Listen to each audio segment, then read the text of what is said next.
This is Marjorie, and I'm the director of the Little Compton Historical Society and the Wilbur House Museum. And today's 2-minute tour is going to be of the Wilbur House sitting room.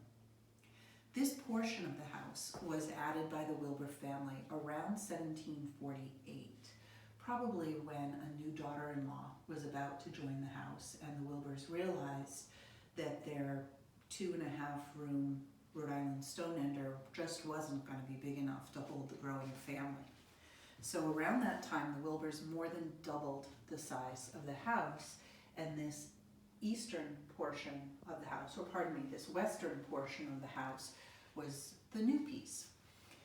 For generations afterward, the oldest members of the family, the head of the house, would live in this nice newer part of the house, and the younger generations would be assigned rooms in the older, less desirable part of the house. The sitting room is where the Wilburs would have gathered together in the evening. It was very likely that they only had one fireplace going at a time and just 1 or 2 candles burning, because they did want to conserve their resources. The Wilburs were a middle-class family. It's kind of an ordinary Little Compton family. And one of the things I love about their house and their story is that we can assume that many other Little Compton families lived the way they did. The Wilburs who lived in this house would not have had portraits made of their family members. That would have been a little too expensive. And also contrary to their Quaker beliefs, which encouraged them to live simple lives. But we have decided to display some of the portraits in the Historical Society's collection here.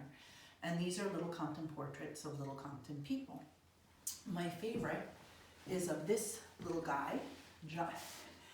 It is a little boy wearing an orange dress. Boys wore dresses until they were about 5 years old at this time.